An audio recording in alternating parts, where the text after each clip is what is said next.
there's something to be said for honesty, and that goes back to interrogating your own assumptions, your own beliefs, your own conceptions of who you are, coming to grips with who that actually is, matching that up to who it is you want to be, and doing what's necessary to transform yourself. In that process, you transform your consciousness and your actions, and out of that grows the capacity to transform that which we oppose. No place else.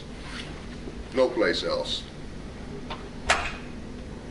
I take it you're voting for Kerry. I wouldn't vote for anybody but John Kerry. He sold me out in 1971, and I'm bound and by God determined to give him a chance to do it big time now. Yeah. Oh, no, it wasn't about talking about war crimes. It was about selling BVAW out. It was about doing exactly the opposite of what it was he was condemned for doing, quite falsely now. Man had no integrity whatsoever then. Why would you expect him to have some now? He's a professional absence of integrity kind of guy. That's some threshold qualification for the job he's been holding ever since. And that's the progressive alternative. Oh, yeah. There we're having the hearings from the vets who were actually exposing the war crimes, and there he is talking to senators and congressmen, getting his markers down to get elected. You're a vet yourself, then? Oh, yeah. Yeah. I did my part in the Colonial Army. Okay, and I'll own that straight up. I'm a war criminal, said so at the time. Guess what? They don't want to put me in jail for that. They want to put me in jail for opposing war crimes. That's the truth of it. That's where you get with the courts. Go and confess to war crimes, and they'll give you a medal and send you home. The town of Humboldt, or the county, Humboldt County, just one county south of where I live in Northern California, has the second highest per capita rate in California. Humboldt County, just south of where I live, has the second highest per capita rate of rape. And last year, the Humboldt County sheriffs arrested, I believe, 15, 16, or 20 tree sitters.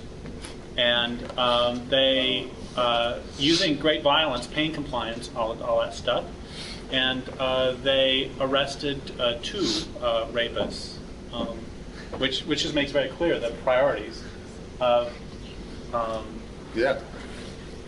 And we all know that, I don't know what the percentage is, but we all know that a great percentage of women who are in prison are in doing life for prison, are in for killing their abusers. And there's a great one I read not very long ago. This guy he beat his wife, and for that he was going to get I think a month or some fairly small amount. And then when the cop came to arrest him, he spat on the cop, for which he was going to get life. He's in Oklahoma. I can send you the citation on that if you want.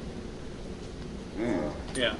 Well, I mean, that's the way it should go. Well, because within this culture is based on a rigidly defined yet often unarticulated hierarchy, and violence done by those higher on the hierarchy to those lower is invisible, or it's fully rationalized, and violence done by those lower on the hierarchy to those higher is blasphemy. I thought you only got life for writing bad checks. No, another phrase of yours that I'm going to steal is contempt of cop. Yeah, well, that can give you life. That is the crime. Between 4 and 6 Americans die every day because they encounter police. And on the other hand, and we never hear about that, but we for the most part. And on the other hand, every time a cop dies, there's a big state funeral. But I'll let you in on a secret, which is that the most dangerous civil service profession is garbage collection. Far more dangerous. But when was the last time you saw a Tom Cruise movie where he's this garbage inspector cleaning up the mean streets of LA? So violence can only go down. So the cops get to use violence, but no one can use violence back up. And it's, of course, the exact same thing is true in domestic violence situations. It's true at the state level. And anybody doesn't believe me, try hitting a cop with a baseball bat, and I'll talk to you in about 65 years. You're going to live long enough to talk to him in 65 years to do that. Yeah. And this person over here had his hand up a long time ago. Okay, and then we got one here that's been sort of being very polite, actually. Okay. You talked about first creating awareness for those that are causing pain and or oppressing. The second thing you said was figure out what gifts you have to take action and take the right action on it. And then the third one you were talking about was then evaluating the action you've taken? Say, you were talking about when you had written in your book. Now, writing your new book, you've got a different stance on it. My question is, what other evaluations have you guys taken like that are different from the actions you've taken before? And maybe you want to express that now. I'm not. It's like, essentially, you took the action in your book to write that if there's violence, you can't fight violence with violence. And then in the new book, it says, well, that's not true. I don't believe in that anymore. Now it should be, you're going to have to take some kind of action if it's violence. It's circumstantial. Absolutely. My question now is, what other situations have you guys come upon where now you're starting to change your thinking on it? I was an engineer, crying out loud. I mean, it doesn't get much more. Oh my God, I was a Republican. I voted for Ronald Reagan in 1980. If he would have won by one vote, I would have just killed myself. And then in '84, I voted for a frickin' Democrat. And then and then in '88, I think I voted for Emma Goldman. Mineral engineering physics from the Colorado School of Mines. God help me. And Emma Goldman, the anarchist. Yeah. I mean, I was a fundamentalist Christian when I was a kid. I mean, that was an adult at least. So there's been some major shifts early, and we can talk. I mean, at one point I thought that perhaps it was possible for the planet to survive with industrial civilization. I still believed that for a while. That one got stripped away probably 10, 12, 13 years ago. So for me, it's been, there's been those shifts. Lately, there haven't been so many shifts. I think I've been more and more clear. And the shifts have been smaller. Like something I don't get and then I start to get.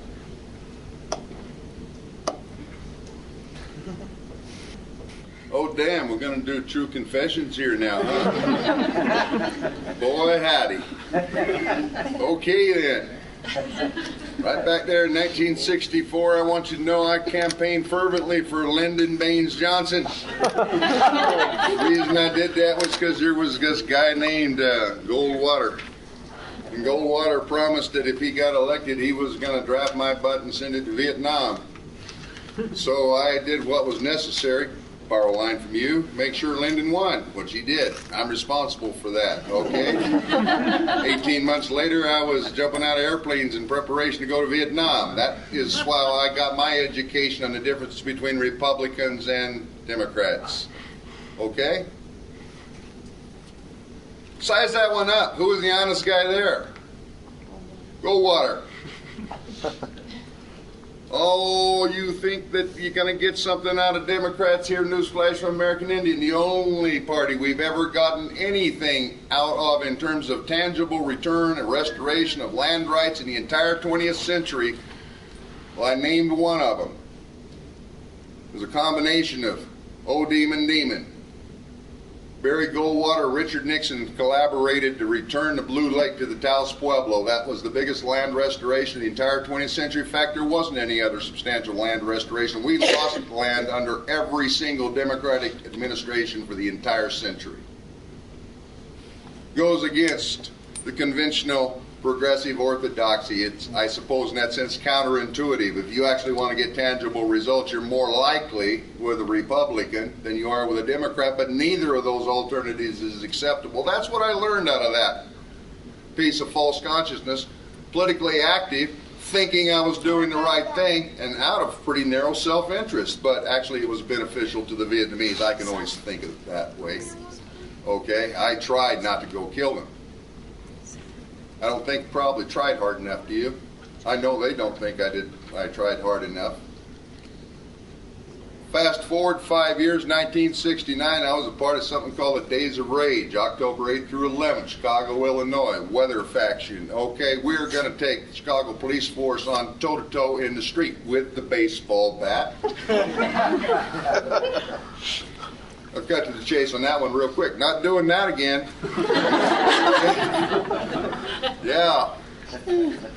Yeah, put the Corporation Council, City of Chicago, in the hospital as a paraplegic with a broken neck. Name was Richard Elrod. Then they couldn't figure out what to do with him. Said, what's the most useless position in Chicago? said sheriff doesn't do anything, so the Democratic Party ran Richard Elrod for sheriff. We put the guy who broke his neck up as the opposing candidate and got 12,000 votes. Okay, we'll do that one again. Yeah, those are true stories. I learned out of that. You don't fight them on their terms, on their chosen ground. Maybe suck them into being on ground you choose and do what you're going to do someplace else. Learn from your experience. There's two. I can keep going. I'll give you one more. I moved to South Dakota, 1975, towards the culminating phase of the Endgame Wars, it's called, which was really a counterinsurgency war waged by the United States against the American Indian movement and the traditional Oglala Lakotas and their other supporters on Pine Ridge Reservation. Part of those goons were tribal cops and other members of the tribe who were assimilated. That is, I use that word, tribe, in this sense, okay? It means animal grouping, doesn't mean people. There is no dignity to it, okay? We are peoples, we are nations, we are not tribes. But the goons were members of a tribe, okay? Part of them were white. In the white part, Tom Mix County Rangers, vigilante organizations were primarily members of the John Birch Society, white ranchers, and people who worked for white ranchers. And I hated them. No, crystalline, clear. We're killing each other kind of hate. That's 1975-76. 1981-82, something happened in the interim. Educated them, educated me as a result of their education, okay? Government came up with the idea of installing something called the Etsy pipeline. They were going to take the groundwater out of the Madison Formation in the Oglala Aquifer, okay, pumping into slurry lines and slurry coal from the Wyandotte coal mine up by Gillette all the way across the Plains region to Wisconsin. They had the idea of actually taking it all the way down to Arkansas in another version. This would have depleted the groundwater for the entire area, South Dakota and Wyoming, in about 5 years. And that would have made it unranchable. Suddenly these Bircher ranchers discovered that they were in the position of Indians to all practical intents and purposes, and boy, did that change their way they looked at things. We occupied a piece of land outside of Rapid City late 81. By 1982, in the bunker sitting alongside me were people who had been on the outside of the perimeter of Wounded Knee in 1973 firing in to kill Indians. Now they're with the Indians pointing their rifles out at the feds they'd been co-opted into working for less than 10 years earlier. Well, that changed my consciousness about them. They're potentially organizable. You got to talk to them in terms and reach them in terms that make sense to them, and on that basis you can find commonalities, and they're real serious about what they do. I'd much rather have a converted Bircher on my side than 9 flower children with incense and candles, okay? Trust me on that one, I would.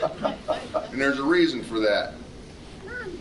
Okay? So, there was a dual, reciprocal educational process. But you got to understand the things in terms, grab the dynamics, not impose your values like some sort of Jesuit missionary on people. This is how your life should have meaning and how you should live it, and I'm here to tell you about it. No, take them based on their perception of interest and how they're acting, and if you can find a point of intersection, make the common ground, join the action. You don't have to be best friends. You can disagree, as Derrick and I have, on various points. He's changed some positions, I've changed some positions, but we're moving forward. Doesn't make us interchangeable parts. We're human beings. We've got to understand that about groups other than ourselves. We can make allies, but only if we accept allies on terms that are acceptable to the allies. And some people we can't ally with at all. Okay? They're the ones that baseball bats are for. Not enough true confessions for one night? Okay.